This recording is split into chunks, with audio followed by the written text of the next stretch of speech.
prinsip efisiensi mengimplementasikan dalam pendidikan. Yang pertama akan dibacakan oleh Hanafi. Ya, prinsip efisiensi dalam pengembangan kurikulum. Prinsip efisiensi dalam pengembangan kurikulum itu mengacu pada usaha untuk mencapai hasil maksimal dengan menggunakan sumber daya yang tersedia secara optimal. Prinsip ini menekankan penataan kurikulum dan strategi pembelajaran dengan cara yang hemat waktu, tenaga, dan sumber daya.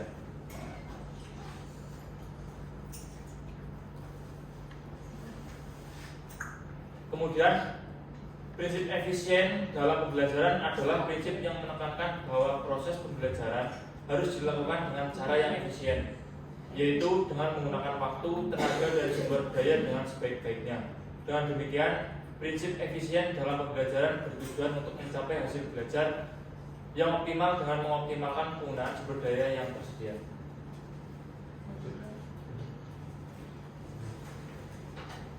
Saya akan melanjutkan. Kunci efisiensi pertama yaitu penyederhanaan materi. Memilih dan menyusun materi pembelajaran dengan cermat untuk meminimalkan kelebihan informasi yang tidak perlu. Lalu yang kedua yaitu penggunaan metode pembelajaran yang efektif. Strategi yang melibatkan siswa secara aktif dan mendorong pemahaman mendalam lebih efisien daripada pendekatan yang hanya bersifat pasif. Lalu yang terakhir yaitu penilaian yang tepat dan efisien. Menggunakan metode penilaian yang memberikan informasi yang cukup untuk mengukur pemahaman siswa tanpa menghabiskan terlalu banyak waktu atau sumber daya.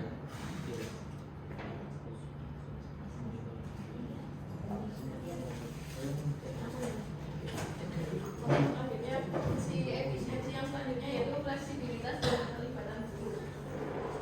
Memberikan kebebasan kepada guru dalam merancang dan menyampaikan materi pembelajaran sesuai dengan kebutuhan dan karakteristik siswa mereka. Selanjutnya, pemanfaatan teknologi. Mengintegrasikan teknologi dengan bijak untuk mendukung pembelajaran teknologi dapat mempercepat akses informasi, menyediakan sumber daya tambahan, dan meningkatkan keterlibatan siswa. Selanjutnya, pelatihan guru yang efisien. Memberikan pelatihan yang efisien kepada guru, fokus pada strategi pengajaran dan efektif dan penerapan teknologi untuk memaksimalkan dampak pembelajaran.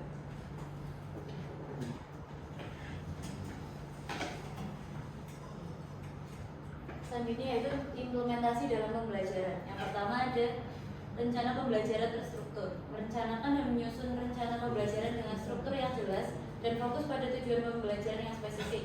Materi pembelajaran dipilih dengan cermat untuk mencakup aspek-aspek penting dari dan relevan. Kedua, ada variasi kegiatan olahraga.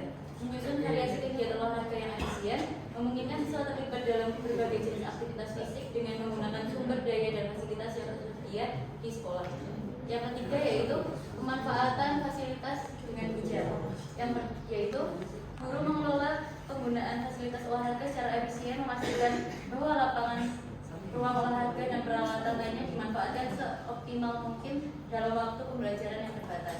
Yang keempat, pendekatan formatif dalam penilaian. Menerapkan metode penilaian formatif yang memberikan umpan balik terus-menerus kepada siswa. Ini memungkinkan guru untuk mengidentifikasi kebutuhan pembelajaran siswa secara lebih tepat dan merespons dengan cepat. Yang kelima, mengintegrasikan aspek kesehatan. Menggabungkan aspek kesehatan dalam pembelajaran PJOK, memberikan penekanan pada gaya hidup sehat, pola makan yang baik, dan latihan fisik yang sesuai dengan kebutuhan tubuh. Yang keenam, fleksibilitas dalam pemilihan aktivitas, yaitu memberikan kebebasan kepada siswa untuk memilih aktivitas olahraga atau rekreasi yang sesuai dengan minat dan kemampuan masing-masing, menciptakan pengalaman pembelajaran yang lebih bermakna. Ya, selanjutnya kita akan membuka sesi pertanyaan di dua penanya. Mas Iksan dulu. Mas Iksan. Monggo.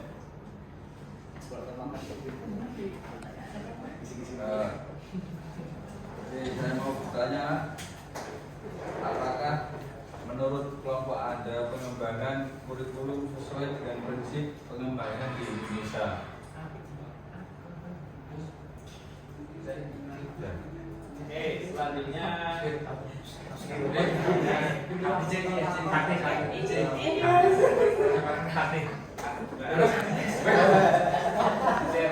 laki-laki kamu. Nanti lagi. Aku mau Jadi pertanyaannya, menurut kelompok Anda sendiri, apa saja sih yang mempengaruhi efisiensi di sekolah atau di kurikulum itu sendiri? Faktor yang mempengaruhi. Faktor yang mempengaruhi efisiensi di kurikulum itu sendiri.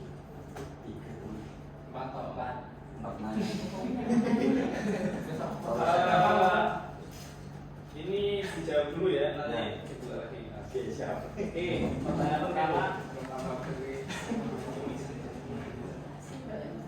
Oke, saya akan menjawab pertanyaan dari Mas Isan dulu ya. Apakah menurut kelompok kami pengembangan kurikulum sesuai dengan prinsip pengembangan di Indonesia?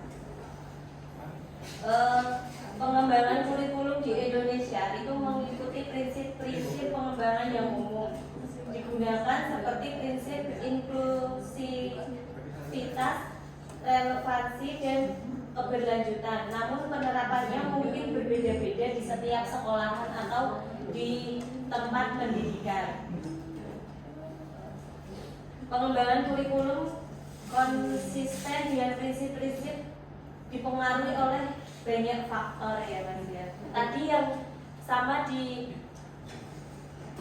jawab oleh ditanyakan oleh Mbak Agnes, faktor yang mempengaruhi efisiensi di dalam kurikulum, yaitu faktor internal dan faktor eksternal. Faktor internalnya yaitu berkaitan dengan fisiologi dan psikologis peserta didik. Faktor eksternalnya yaitu berkaitan dengan lingkungan, sarana, prasarana, dan materi pembelajarannya. Jadi pertanyaannya Mas Ihsan sama Mbak Agnes itu menyambung jadi satu. Terima kasih. Bisa ya Pak. Oke, kita buka sesi tanya jawab lagi. Tinggal satu tanya lagi. Dua. Tiba-tiba ada.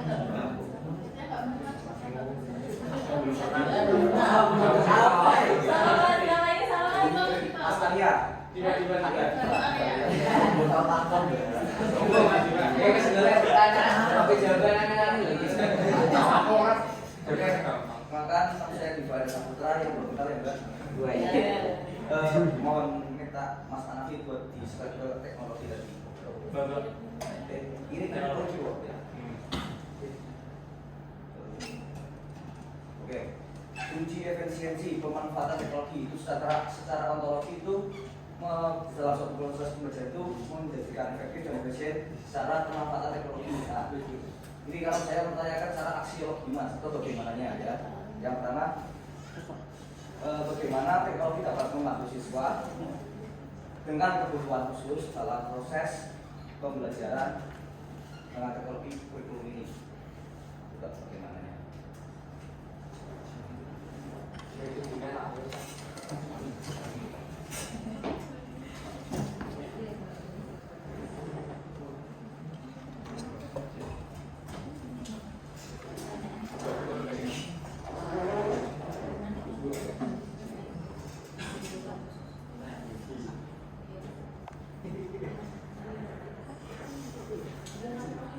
Kita buka sesi tanya lagi. Bonus satu. Monggo. Itu. Monggo Mas Sri langsung dulu. Bagaimana kita dapat mengetahui atau mengidentifikasi kurikulum tersebut sudah efisien atau belum dengan kesiapan siswa untuk menerimanya. Diulang satu kali lagi Mas.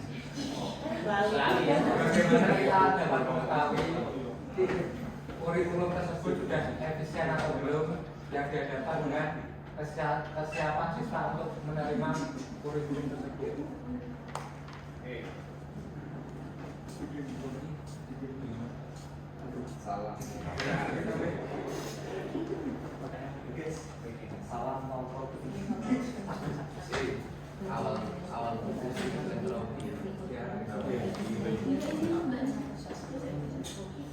Baik, saya akan mencoba menjawab pertanyaan dari Mas Rani terkait bagaimana strategi untuk mengidentifikasi kebutuhan belajar guna memastikan efisiensi dan relevansi.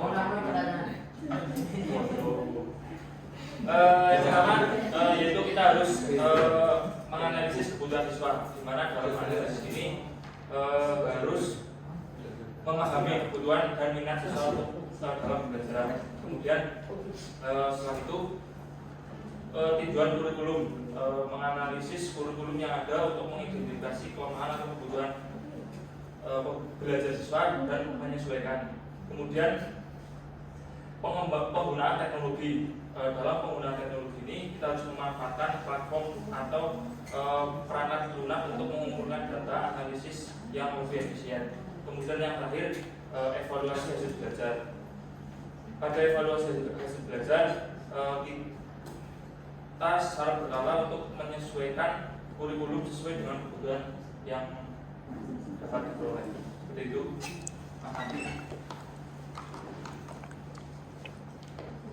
Cukup Mas? Ada tambahan lagi? Mungkin jawabannya kurang. Saya akan menjawab pertanyaan dari Mas Diva. Tadi terkait pemanfaatan teknologi dengan efisien merupakan kunci untuk meningkatkan kualitas pendidikan, termasuk bagi siswa dengan kebutuhan khusus. Contohnya perangkat lunak pembaca layar itu untuk membantu siswa tunanetra dengan membaca teks di layar komputer dengan suara. Selanjutnya perangkat bantu dengar, teknologi seperti alat bantu dengar yang terhubung dengan perangkat digital dapat membantu siswa tunarungu. Untuk selanjutnya yaitu pengaturan teks, fitur kategorisasi seperti ukuran teks, jenis huruf, dan kontras warna membantu siswa dengan gangguan penglihatan atau disleksia. Seperti itu. Terima kasih Mbak. Oke, sesi tanya jawab kita tutup ya. Sekian dari kelompok kami. Apabila ada kesalahan dalam memaparkan materi,